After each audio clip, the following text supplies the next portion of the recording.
नमस्कार दोस्तों। आज हम लोगों के लिए चर्चा का विषय है कि क्या हमारे जनप्रतिनिधि सचमुच में बिकाऊ हो गए हैं? क्योंकि पिछले कुछ दिनों की घटनाओं को देखते हुए किसी भी संवेदनशील व्यक्ति के लिए यह समय दुखदाई है, पीड़ादायक है दोस्तों। क्योंकि एक एक जनप्रतिनिधि लाखों व्यक्तियों के प्रतिनिधित्व के लिए चुने जाते हैं और जब समय आ रहा है, चाहे वह झारखंड हो या बिहार हो, तो ऐसे हमारे विधायकों को, माननीय विधायकों को हैदराबाद में ले जाकर किसी रिसोर्ट में या कहीं पर रख दिया जा रहा है। ताज्जुब की बात यह है कि यह समाचार भी आया कि जब वो लोग जा रहे थे झारखंड में, तब वहां अटेंडेंस जैसा कोई चीज लिया जा रहा था। रोल नंबर 1, 2, 3 मतलब था कि सब कोई प्रेजेंट है कि नहीं। और जाने से पहले उनके फोन को जब्त कर लिया गया। इसका मतलब हुआ कि उनका वह दल या वह विचारधारा जिसकी बदौलत वह चुनकर आए हैं, उसी दल को यह भरोसा नहीं रहा कि अब यह हमारे साथ बने रहेंगे या नहीं बने रहेंगे।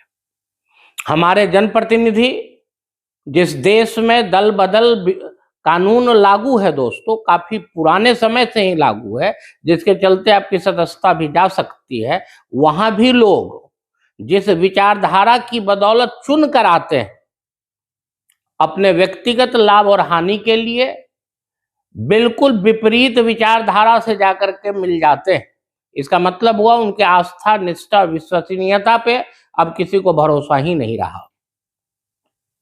फिर आखिर ऐसे जनप्रतिनिधि, कभी कभी मैं सोचता हूं कि आखिर हमारी समस्याओं को कैसे उठाएंगे मजबूती के साथ, जिनके अपने ही आत्मसम्मान के सुरक्षा की गारंटी नहीं है दोस्तों।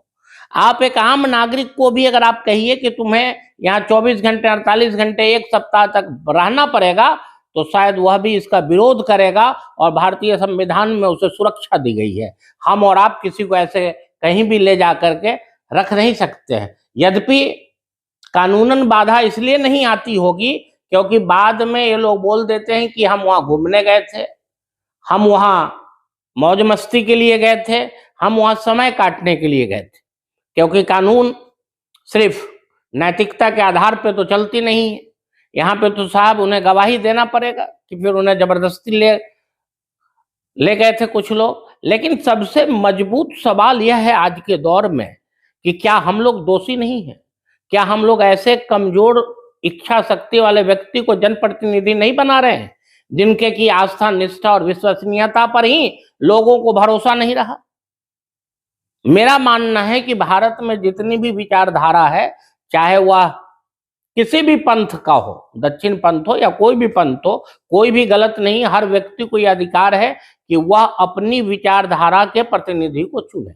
लेकिन तब जिस समय वह प्रतिनिधि ठीक उल्टे विचारधारा के साथ मिल जाता होगा, तो क्या वह व्यक्ति अपने आप को लूटा हुआ नहीं समझता होगा? मैं सवाल आपके लिए छोड़े जा रहा हूं दोस्तों कि क्या यह लोकतंत्र के लिए खतरे की घंटी नहीं है? क्योंकि यह किसी एक पार्टी, किसी एक विचारधारा की बात नहीं है। यह लगातार हम लोग देख रहे हैं कि ऐसी घटनाएं पूरे देश में हो रही है। कभी बेंगलोर में, तो कभी हैदराबाद में, या फिर कभी गोवा में।